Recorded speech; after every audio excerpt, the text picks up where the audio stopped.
acting up here don't really mean shit to me unless you're gonna fight me here now. I don't think that Jake would have enough time, seeing as he's already undersized. He's not a real heavyweight, and this is Anthony fucking Joshua we're talking about. Take a punch, really. If he takes a big punch from Jake Paul, if he gets hurt in any way by Jake Paul, if he doesn't absolutely ice Jake Paul within a few rounds of this 8-round scheduled bout, well then it really affects his credibility. When Anthony Joshua confronted Jake Paul after feeling disrespected, things got heated. The heavyweight champion became upset and showed his frustration with Paul's comments and actions. No, this shit don't matter. Like, people we're gonna fight now, we're gonna fight tomorrow. The heated press conference was only the start of the talk about Jake Paul and Anthony Joshua. Experts shared their thoughts about the dangers and meaning of this fight. Famous trainer Barry McGuigan gave strong criticism, saying many real boxers would feel real fear fighting someone like Jake Paul. After decades around powerful fighters, McGuigan explained that one clean punch can change everything in a fight, showing how risky this matchup could be. Freak show. Some people are saying, you know, AJ's grabbing the bag. There's nothing wrong with that, because anybody else, if they got offered that kind of money, they would do it. So, yep. And some people are suggesting he might damage his legacy. Where do you sit with the decision of him taking that fight? And it's a professional 8-round fight as well. Yes, it's a highly dangerous fight for Jake Paul. I don't know what he's doing, unless they have done some sort of caveat or some sort of agreement that he says he's going to go easy on him, or he's not going to go flat out. But you know, I've been tossing this up and down in my mind and trying to figure how, and under God, when he had agreed to fight someone like Tank Davis, who is, you know, several divisions below him. That's more like what Jake Paul does. And then he goes from there to fighting Anthony Joshua. I mean, just look at what happened to Francis Ngannou, who's a big, athletic, tough guy and had gone 12 rounds with Tyson Fury and given him a real ding-dong. And then he gets absolutely obliterated in a round and a half against Joshua. That shows you, despite the fact that he's been knocked out since by Daniel Dubois, who could knock out anybody, by the way, in any weight division or in any era of the heavyweight division. He's such a powerful guy; he could knock anybody out if he hits them properly. But you know, it just seems utter madness. And utter madness. Wade, the host of the Wade Concept podcast, says Jake Paul's secret plan for fighting Anthony Joshua has been revealed. He explains that Paul has been sparring with many heavyweights to match Joshua's size, height, and experience. These sessions help Jake learn to handle real heavyweight power while improving his timing and strategy. By training with fighters similar to Joshua, Paul is getting ready for the tough challenges he'll face in the ring. To be for an Anthony Joshua fight if you're Jake Paul, who hasn't fought someone in the top, realistically, the top 50. I know Tommy Fury is ranked in the top 50, but anyone that is a top 50 fighter, even in your weight class, let alone a top 10, top 5 heavyweight in Anthony Joshua, who was a 2-time heavyweight champion of the world. Can you get prepared for a guy like that if you brought in, let's just say, a deity, freaking Zeus, Hercules, whoever, to prepare you? Could you do it? I don't think that Jake would have enough time, seeing as he's already undersized. He's not a real heavyweight, and this is Anthony fucking Joshua we're talking about. But I will say there were rumors going around that Jake was not taking this fight as seriously as he needed to. That Jake was dilly-dallying, flying to go see F1 in Miami after his press conference, and then going to see his girl all the way in the Netherlands if she's trying to qualify for, I think, the Olympics or something else. There was this post from his girlfriend. I don't know if, again, this was in the Netherlands or where it was at, or maybe this is an old picture, but Jake flying around the world when he has a fight in about 4 weeks is probably not the greatest look, and it doesn't seem to make it look like he's taking it as serious as he needs to, locked away in the gyms of Puerto Rico. Now, again, that could have been a different picture. That could have been something else, but that's pretty shocking to see. With that being said, I want to push back on that because I do think Jake is taking this as seriously as he absolutely needs to, because this is not only the toughest fight of his career, it's the most dangerous to the longevity of his career, to his health and well-being. And so to do something like that, you need to bring in the best help possible to get ready. We already heard that Jake Paul was preparing for Anthony Joshua by sparring the guy that Anthony Joshua was about to fight in Cassius Chaney. This gentleman right here, who was 24-3 from B-More, aka the DMV, and apparently is a top 100 heavyweight, even though it doesn't say he's actually a top 100 heavyweight, but that was what he was being marketed as by Eddie Hearn and AJ. Spencer Oliver, a former pro boxer and analyst, looks at the Anthony Joshua versus Jake Paul fight in a special way. Speaking on a panel, he says this matchup is about more than just winning or losing, it also has meaning for the sport itself. He compares it to the time of Muhammad Ali, saying Ali sometimes took unusual fights that excited the public and brought in new fans. Oliver believes that if Joshua fights Jake Paul, it would create a moment similar to Ali's, where entertainment and real sport mix. This fight could bring new people to boxing, especially those who don't usually watch heavyweight matches, and it would also test Joshua's focus in a different kind of situation. He says the matchup is a cultural moment, connecting old-school boxing fans with younger, online audiences. Oliver's comparison to Ali shows how big fights can grow the sport and draw worldwide attention. By taking this fight, Joshua would reach a wider group of fans, including many who follow Jake Paul on social media. This crossover could boost boxing's popularity, bring in more money, and attract new sponsors. Some analysts think the cultural impact might be just as big as the fight itself, making it an important moment in the future of boxing. Anthony Joshua goes in, pops him a few times in the face, walks out of 150 million quid. No one will remember the fact he fought Jake Paul. They'll remember the fact he knocked Klitschko out in Wembley in 2017. Totally agree with that. So I'm kind of, whilst I don't like it, and I don't like the way that Jake Paul gravitates to these brilliant athletes and like a moth sucks the life out of them because he gets a benefit of association, because I think they deserve all the association.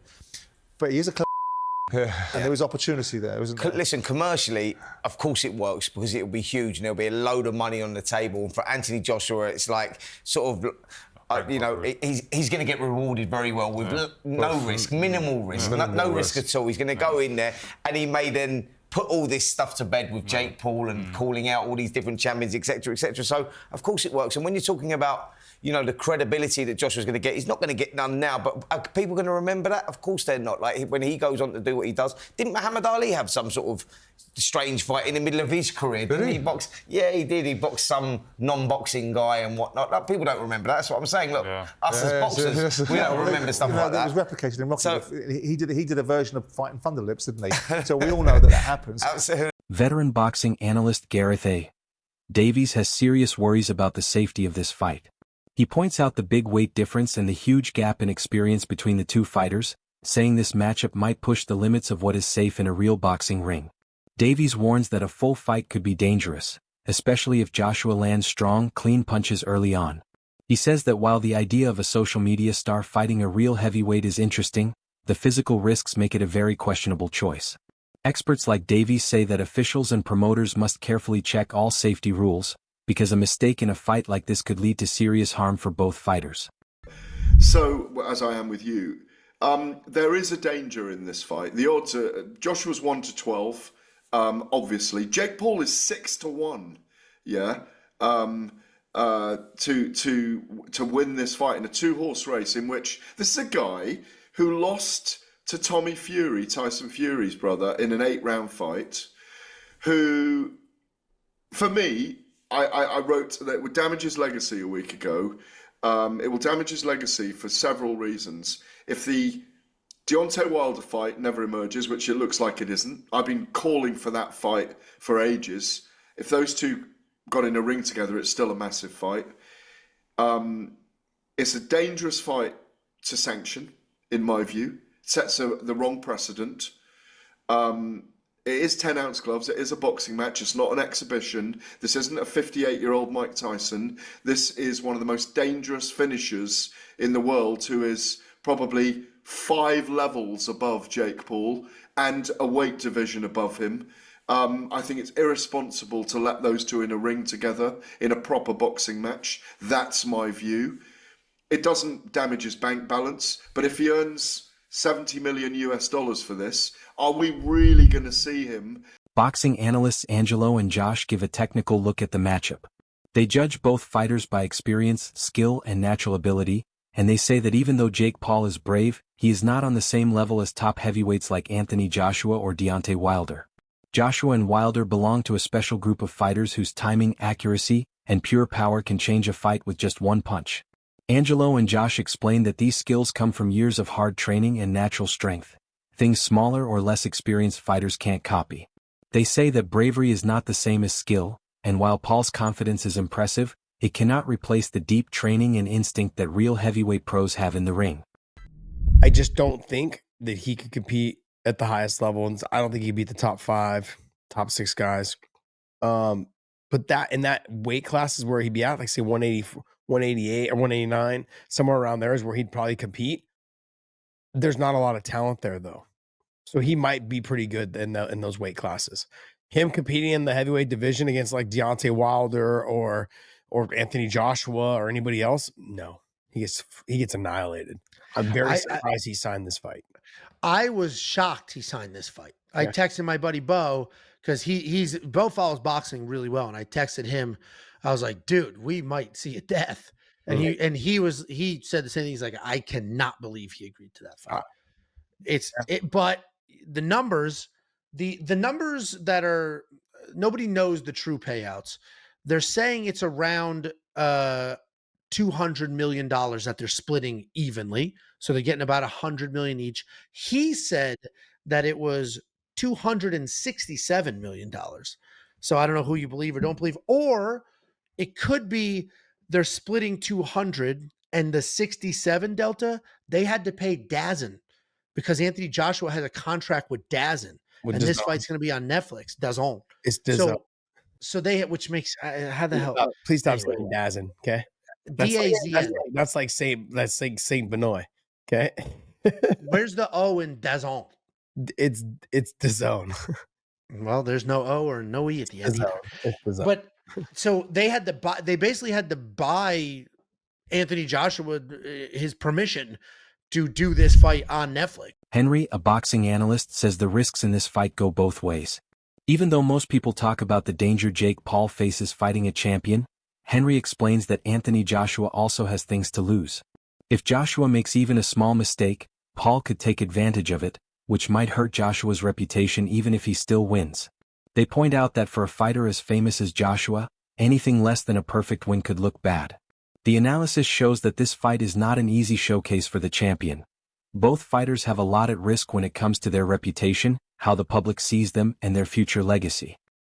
But the reason this creates immense risk for Joshua is because even if Joshua wins this fight, it has to be perfect. There cannot be a moment of hesitation from Anthony Joshua. He can't look mentally shot. He can't take a punch, really.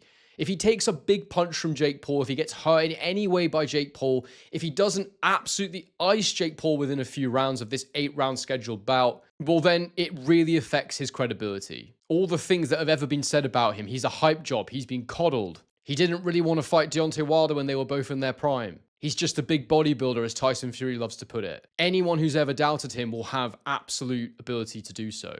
And so the fact that this is actually a sanctioned fight, it tells me that Anthony Joshua cannot be going in there or will not go in there and try to carry Jake Paul. Otherwise, it might as well just be an exhibition. If he does go in there and carry Jake Paul, my fear for him is that most people will not be aware that that's what he's doing. Reputationally, it would just cause serious damage. And like I say, I think the only way he comes out of this unscathed, reputationally, is by going in there and securing a clean knockout. Anthony Joshua can't do anything to boost how people view him as a boxer in this fight. All it can do is damage him unless he's punch perfect. He's fighting someone who realistically has nothing to lose and absolutely everything to gain. And that in itself can be dangerous. It can be risky. And given that Jake Paul has achieved so little, given that Anthony Joshua wants to remain relevant and credible, so it seems, because he has a couple of potentially big fights left, especially against Tyson Fury, why is he doing this? He doesn't want to jeopardize that, surely. Well, I can tell you exactly how I think he has rationalized this in his mind. The first thing is that he's going to get paid an absolute shed load of money. Around 50 million is what we're hearing. I've heard 50 million pounds, 50 million USD, but whatever happens, it's a significant amount of cash.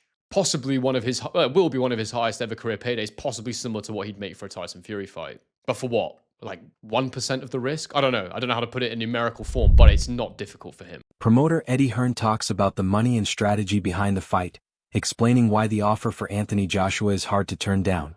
Hearn says Joshua has already achieved almost everything in the heavyweight division. At this point in his career, a huge payday makes sense, especially since it pays much more than normal fights. Hearn says this is a smart business move, showing how boxing often mixes strategy with money. For Joshua, the fight isn't about proving anything, it's about using his fame to earn big while staying in the spotlight. It becomes a mix of sport, entertainment, and financial planning. Paul obviously was reported yesterday by the Ring by Mike Coppinger that one's in the works and looking likely for December. What can you tell me? Yeah, not yet. I mean, there has been conversations, obviously. I think it comes down to how true, they are. Jake Paul is that he actually wants to fight. I mean, he's a madman if he wants to fight. But for some reason, and he thinks he can beat AJ. And I have to be honest, we were going to have a run out in December over 8 rounds against a bloke you've never heard of. And we may end up having a run out against Jake Paul for a career high payday. I don't see how we can turn it down. When I asked you about it a couple of days ago, you said that at that time you never really got into the financials. Have those been discussed now? Have you discussed the financial element? Yeah, there has been some conversations around that, and it is, it's a huge amount of money. And I think AJ would be mad if he didn't do it, and I think he will do it if Jake Paul is genuine. We may wake up tomorrow with these people and they've announced another fight. Honestly, anything could happen. So I still can't get my head around the fact that this guy wants to challenge AJ. Listen, respect to him if it's true, but we shall see. To end on that note, I spoke to Alfie Sharman earlier. He said that himself with DAZN have had no conversations about AJ potentially taking that fight. Obviously, AJ is exclusive to DAZN.